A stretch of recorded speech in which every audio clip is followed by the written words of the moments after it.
Hey, hello. Today I will present our laboratory activity, which is the mini system integration from data to functionality. Integrative programming is the process of connecting different system or subsystems so they can work together. In many real-world organizations, different departments use different software systems, but these systems still need to communicate with each other. So for this project, we choose functional integration. Functional integration means that one subsystem uses the functions of another subsystem to perform tasks. In our system, we created two components, which is subsystem A, which is a data provider that manages student data. It stores and retrieves student records from the file student list. It contains functions that allow the system to get student records, add new students, count the number of students, and provide system information. Then subsystem B, which is the consumer or user interface that interacts with the user, it provides a menu where the user can view students, add students, or see system information. System B does not manage data directly. Instead, it calls the functions from subsystem A to perform those tasks. Um, so here is the files, which is the subsystem A and subsystem B, and then student list. We add the student list so that it can record a data. So let's go to a demonstration, which is now I will demonstrate how the system works and explain how important parts of the code. So first, first of all, I will show you the project folder. Here is the project folder. It contains a file which is the subsystem A, subsystem B, and the student list A. So subsystem A, which is the data provider, um, a Java IO is a library allows the program to read and write files, while a array list here um, is used to store student records in dynamic list. Then um, so getting the student data, you must use a public static array list here. Get student data. This function returns the list of students. Inside the function, we create a array list, which is the array list students new array list. This list temporarily stores the students' records while the program is running. The program then checks if the file exists using if here if file that exists. If the file does not exist, the program creates it and adds some default student records. For example, here, here, it adds a default student data. Then these records ensure the system has initial data when it runs for the first time. The program then reads the file using buffered reader.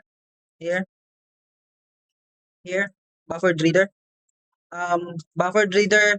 Then it reads the file line by line, and each line is added to array list. Try catch. A try catch here.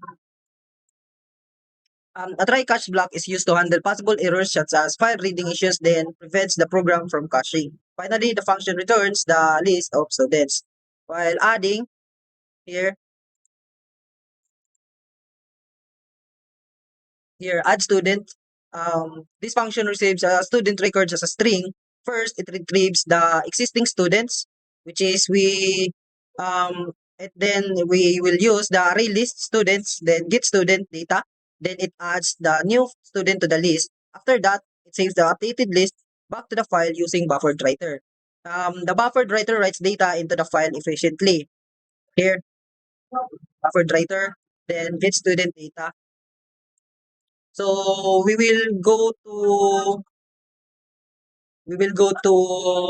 the subsystem B, which is the user interface or what we use to interact, what that is responsible for interacting with the user. Then first of all, we import the Java utility scanner. The scanner allows the program to read input from the keyboard. Then next, we create a scanner object here. Scanner object.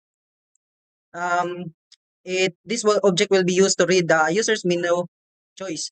Then the menu system, which is here menu system. Um, This is the program that will display as a menu. Then a do while loop keeps the menu running until the user chooses option 5, which is the exit. When the user selects option 1, the subsystem B calls this function subsystem A that get student data, subsystem B that gets here data. This retrieves the student list from subsystem A and prints it on the screen. This is an example of functional integration because subsystem B is using the function from subsystem A. When the user selects option 4, the program asks the user to enter the student ID, name, and course. Then it creates student records and calls. So here is the subsystem A.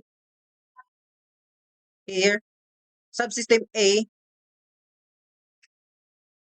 add student. Here, add student. Subsystem saves the record into student list. Student list. Here, student list to that will demonstrate how the two subsystems work together. If we run the code,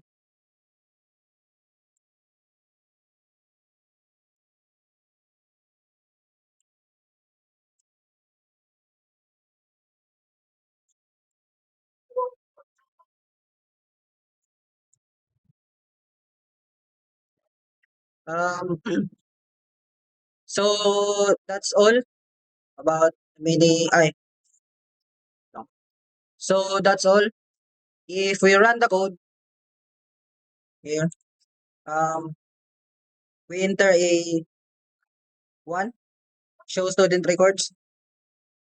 It will show all the records of the student list from the student list. Then if we show the total students, there are 7 students here.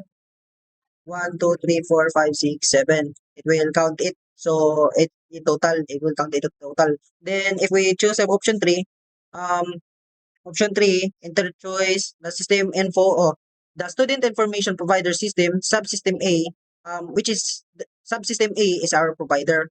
But and if we add a student, if we add a student, then we enter ID, so 60909, enter name,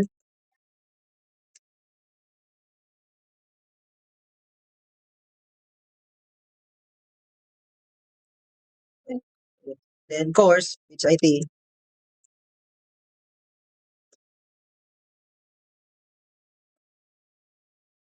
So student added successfully. So if we check on this, check on student list, it will show here. It will automatically added to the file, to the another file.